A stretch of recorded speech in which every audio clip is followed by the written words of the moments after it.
All right, so let's get started with today's program.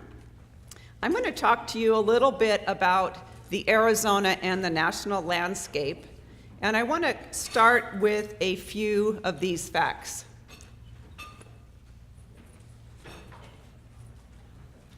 Did you know, for example, that every day in America, 7,000 new people try marijuana for the first time? 7,000 new people every day in America are trying marijuana for the first time. And that is a figure that is far greater than trends seen in the early 2000s.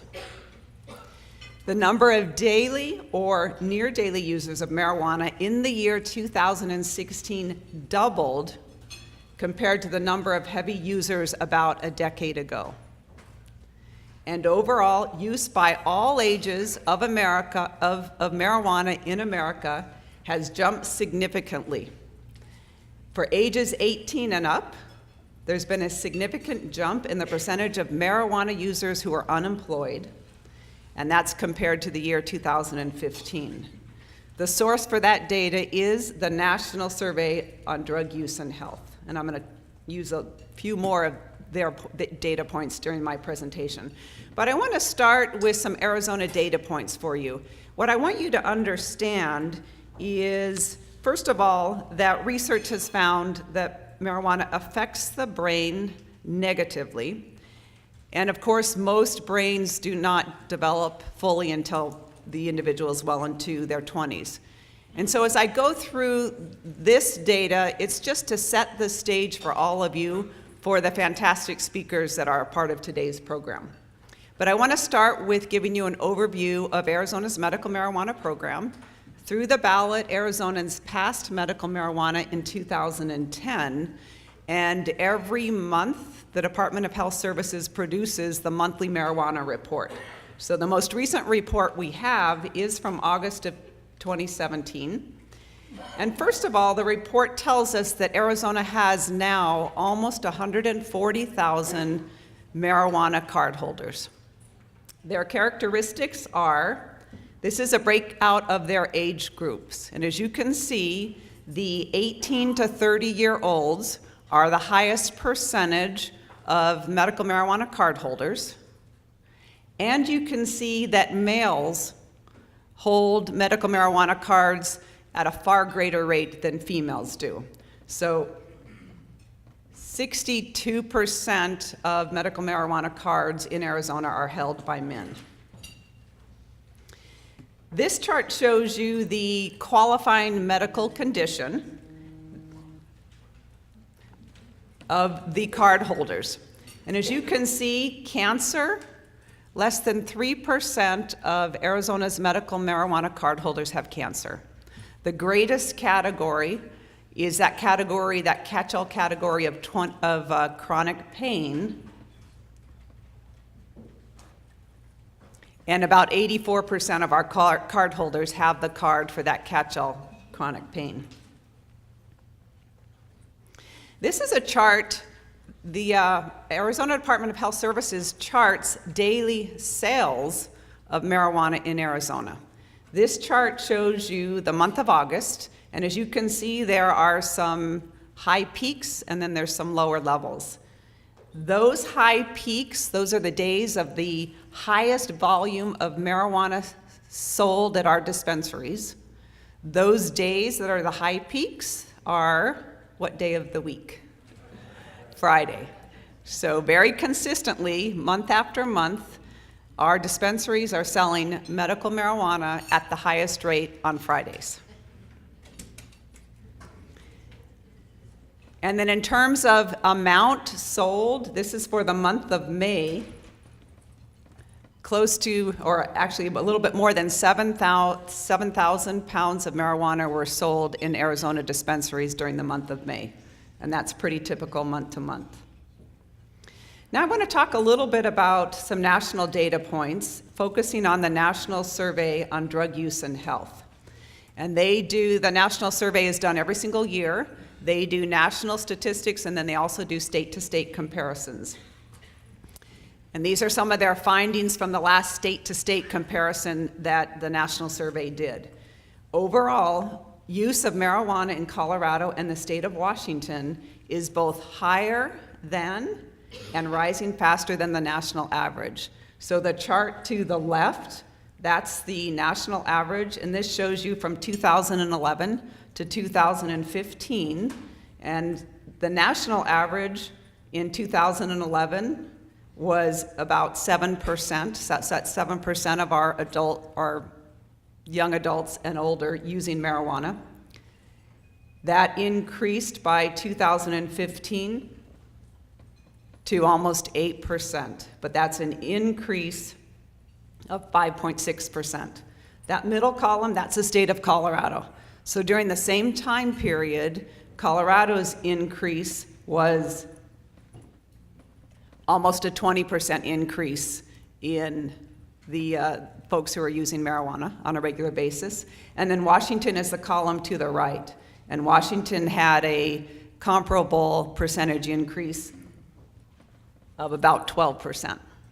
So what you can see from this chart is that folks in Washington and Colorado, which are now, they're both recreational marijuana states, and they've been medical marijuana states for a considerable period of time, folks there are increasing their use of marijuana at a faster rate, and they're using it at a higher rate. And that same trend is true for minors ages 12 to 17. The national average by the end of 2015 was about 7.2% for kids using marijuana on a regular basis. In Colorado, it's 12.5%, and in Washington, it's 10%. So keep what you see on this slide in mind when I show you the next slide. This next slide shows you the billboards that those of you who live in the Phoenix area, I'm sure, are seeing. This is a billboard at McDowell and 21st Avenue here in Phoenix. And the billboard says, since legalizing marijuana in 2012, Colorado has had no increase in youth marijuana usage, and neither has Washington. So let me show you that prior slide. This is the national survey. This is the data showing that both Colorado and Washington have had significant increases in youth use of marijuana since legalization. Here's the billboard that is at McDowell and 21st Avenue. There are billboards all over Phoenix, and these billboards are being paid for, sponsored by the group called Weed Maps. And Weed Maps is a California-based company. Weed Maps is doing this similar campaign in about 8 states. And here's a billboard from, this is in Boston, and this billboard says states that legalized marijuana had 25% fewer opioid-related deaths. I'm sure some of you have seen this billboard here in the Phoenix area as well. I certainly have. So this is a campaign by Weed Maps. Weed Maps has an online rating of dispensaries. They are an online service, and they make money through that rating. They also make money through pop-up ads and the other ways that the online services make money. But they've got this campaign going in 8 states. Keep this billboard in mind this afternoon when you hear from Dr. Ed Gogek, who's specifically going to talk about some of these myths around the opioid crisis and marijuana. Let me get back to our national survey on drug use and health, because here's some other interesting facts. This is what the survey has found, that nationwide overall use rates of marijuana in states that have legalized marijuana outstrip those that have not. So all the states that are at the bottom, those are states that have neither recreational marijuana nor medical marijuana. They have the lowest rates of overall use of marijuana. Those that are in red, those are the states that have both medical marijuana and recreational marijuana. And then those that are the blue, those are states with medical marijuana. I put an arrow by Arizona, and you can see that we are fairly near the top in terms of overall use. And so the pattern, this national survey shows that when you legalize marijuana for medical and or recreational purposes, use goes up. And the same is true for youth. So the second chart shows that youth use rates in states that have legalized marijuana outstrip those that have not. So again, the red, those are the states with both medical and recreational marijuana. The white, those are the states with medical, and then the blue at the bottom, those states have neither. And again, you can see the arrow shows where Arizona is in terms of our youth use.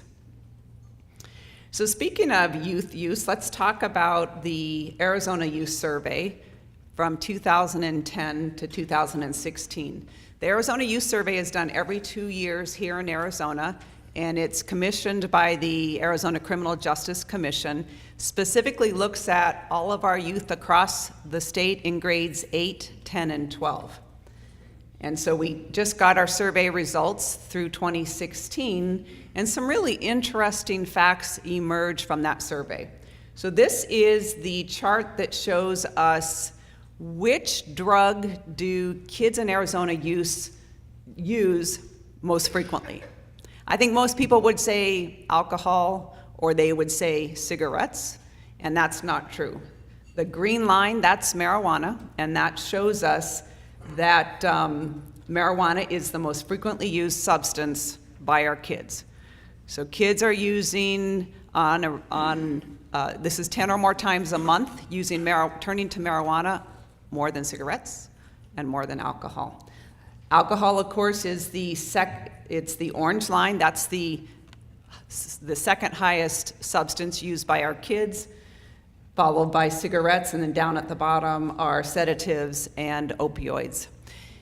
You know, there is some good news in this chart. There's some good news in this chart because you can see all of these lines are dropping. And that is something for us to celebrate, that regardless of the substance we're talking about, we are seeing a decreasing frequency use by our kids of all of these substances. What we see are some of the substances falling at a faster rate. What concerns me, I celebrate the fact that according to the 2016 survey, our kids are using marijuana less frequently, but I feel great concern that it's not dropping at the rate that the other substances are dropping. But because I am a glass half full person, I do see some good news in this particular data point, which is we are making some success in getting our kids to use all of these substances less often. This is a chart that just shows us our 12th graders. And again, these are the substances that our 12th graders use most frequently. Again, marijuana is the highest, has the highest rate of use, and 7.6% of our 12th graders are using marijuana on a frequent basis. There was a significant drop in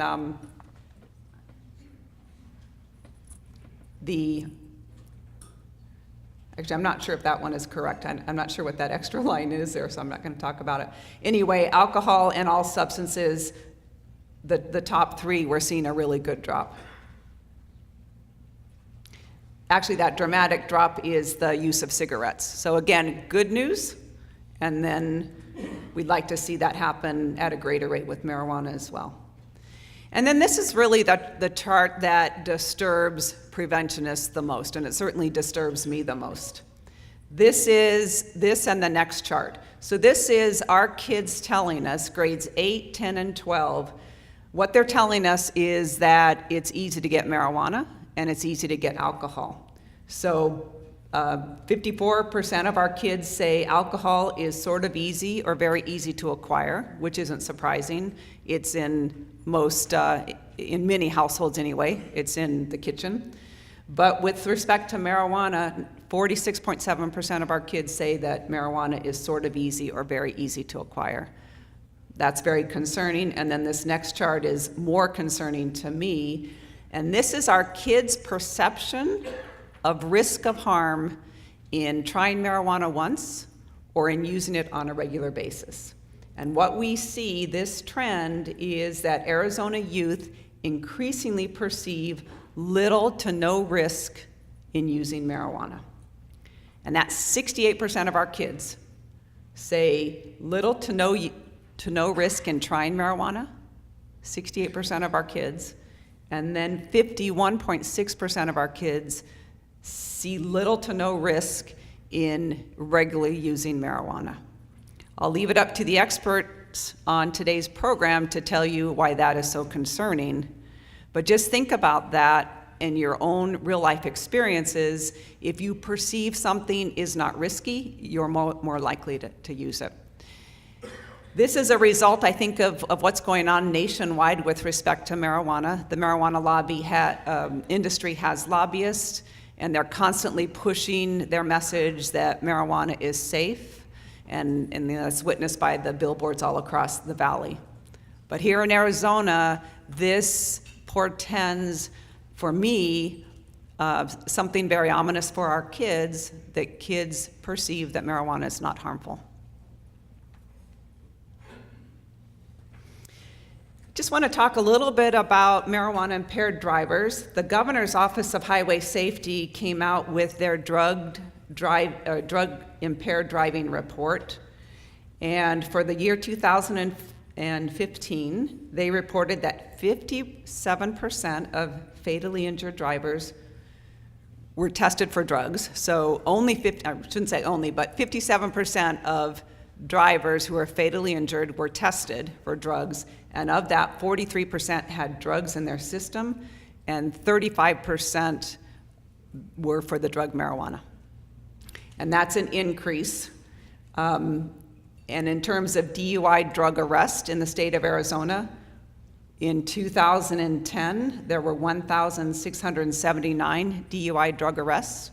By 2016, you can see that that has tripled. We had 4,817 DUI drug arrests. In other words, what we have are more drug-impaired drivers on the roads in the state of Arizona than ever before.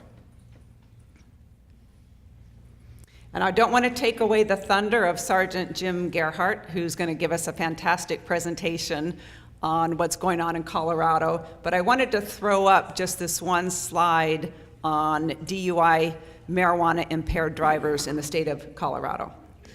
So in 2012, that's when Colorado legalized recreational marijuana. In 2014, their commercial sales began. And their data tells us that since 2013, fatal crashes involving marijuana-positive drivers have more than doubled. Since 2013, marijuana-impaired drivers involved in fatal crashes has more than doubled. And then their data that looks between the years 2013 to 2016, they saw a 40% increase in drivers involved in a fatal crash. So they went from 627 to 880 drivers involved in fatal crashes. Marijuana-positive drivers were involved in 10% of crashes in 2013, and by 2016, that jumped to 20%. So marijuana involved in 20% of the fatal crashes in 2016 in Colorado. And then I want to end just with what happened here in Arizona last November when voters voted down the initiative that tried to legalize marijuana for recreational and for commercial purposes.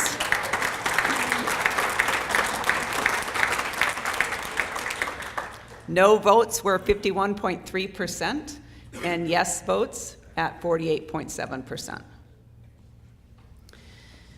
So with that, let's move on to our video. Again, Dr. Sabat sends his apologies. We certainly all agree that family comes first, and that's where he needs to be with his family. But he did take the time to make this short video for us, and I just want to introduce Kevin Sabat, give you a little bit about him before we watch the video. Kevin Sabat is the president and CEO of Smart Approaches to Marijuana. He's been described by NBC as the prodigy of drug politics and policy. He is an author, consultant, former advisor to 3 U.S. presidential administrations, assistant professor, and serves as the president and CEO of Smart Approaches to Marijuana, which he founded in 2013 along with former Congressman Patrick Kennedy. Kevin Sabat has studied, researched, written about, and implemented drug policy for almost 20 years. He has worked in the Clinton and Bush administrations, and in 2011, he stepped down after serving more than 2 years as the senior advisor to President Obama's drug control director, having been the only drug policy staffer to having ever served as a political appointee in a Democrat and Republican administration. Kevin Sabet has appeared at the Aspen Ideas and New Yorker festivals, on the Organization of American States Blue Ribbon Commission, advising hemispheric drug policy, and in hundreds of forums and discussions. He has been featured on the front page of the New York Times and in virtually every major media publication and news channel on the subject of drug policy. And here is his video for us this morning. Hi everybody, I'm Kevin Sabet, and I want to thank Arizonans for Responsible Drug Policy for inviting me to Legalized Marijuana, the Unintended Consequences Conference this morning at the 4 Points Sheraton. I'm very sorry I can't join you in person because of a personal matter, but I am excited to discuss with you where we're going on the federal level and actually share my enthusiasm for our issue and for getting the message of public health and public safety out to not just Arizonans, but really all Americans. I want to first just thank the organizers of this conference who, the Arizonans for Responsible Drug Policy, have tirelessly put in efforts over the last many, many years. And they, of course, defeated legalization. We were proud to stand with them and do our small part in that effort. And I want to thank them really for their dedication, and all of you for coming to this conference and not being complacent and understanding that this is a very serious issue. You know, 2017 was actually an incredible year for us on the federal level. None of the marijuana policy projects objectives for the year were met. They wanted to legalize marijuana in Vermont, Rhode Island, multiple other states around the country, and they weren't able to do it. We defeated them in all of those states, and they did not even win one state in 2017, which is something that they thought they were easily going to be able to do. Even in a state like Michigan, where they may qualify for a 2018 ballot initiative, they have had a very difficult time even getting those signatures. And it remains to be seen whether it does qualify. It just might, but it wouldn't be without a lot of funding and blood, sweat, and tears spent on that.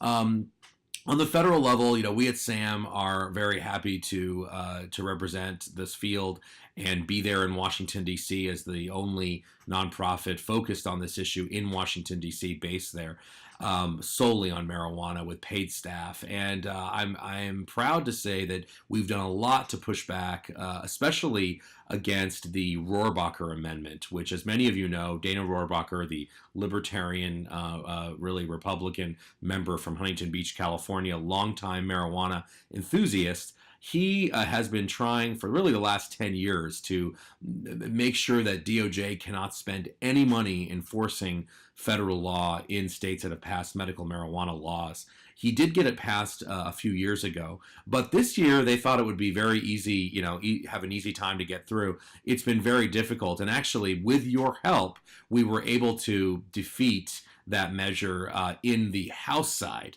On the Senate side, they got it in there, which means that there will be a conference committee discussing this from now and sometime from probably in the next month. And we will need your help with that to call, especially senators. Unfortunately, there's no one from the Arizona delegation who was represented on the key committee. But it's going to be especially helpful if you contact the senators that are out there, even though if they're not from Arizona, especially our friends in Kentucky with Senator McConnell, Senator Schumer in New York, Senator Cochran, Mississippi, Senator Shelby, Alabama, Senator Shaheen, New Hampshire, Ryan, Wisconsin, Frelinghuysen, New Jersey, Culberson, Texas, of course, those representatives, and the other senators. It's going to be key that you contact them. And one easy way to do that, by the way, is to download our free app, which Sam Action, our 501c4 organization, has invested in. We worked with the same tech groups that have worked with multiple presidential and other campaigns. We're very proud of this app. You can find it on the App Store under Sam Action. It's free. I believe you can also text 797979.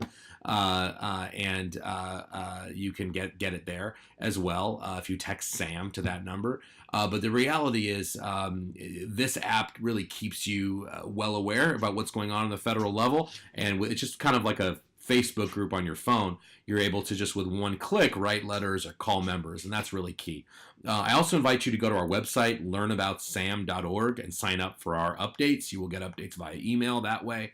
And so that's really where we are with Congress. We've been able to push back on Rohrabacher as well as on some of the other amendments. We're looking at other proactive legislation to make sure we're not just always on the defense, that we're actually getting out there on the offense. And on the executive side, of course, we've been very much in touch with folks in the executive branch who are absolutely on our side on this issue, and we are watching that issue very, very closely in terms of the future of the Obama era Cole memo, which was the memo that essentially gave a green light to legalization in the states that had passed it. We actually did a 4-year anniversary report card of the Cole memo. Not a surprise that all of the states got an F when it came to even adhering to those standards. And you can find that report card on our website, which is also learnaboutsam.org. We continue to look at the state races, in particular Vermont, Rhode Island, as I said, Michigan earlier, but also some sleeper states that are going to be very important over the next 15 months, like New Jersey, Illinois, and of course Arizona, where we know the industry is coming off of their bad loss in your state. They're obviously out for revenge. So we're looking at that. And we're also following what's been happening in the legal states, Colorado and Washington. Sam will be releasing a report on Colorado and Washington, another report very soon, like the one we already have on our website, which is an infographic. It's on our homepage. Again, I want to thank everybody. You all can easily get a hold of me at kevin@learnaboutsam.org.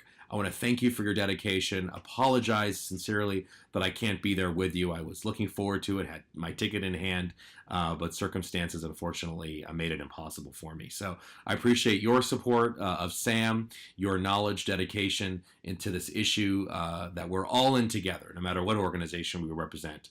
And I'm proud to stand with Arizonans for responsible drug policy on this very important matter. I wish you a great conference. You have a wonderful agenda. I'm sorry I'm going to be missing some of those key speakers, and I hope to hear from you soon. Kevin@learnaboutsam.org. Thank you all. Have a great day.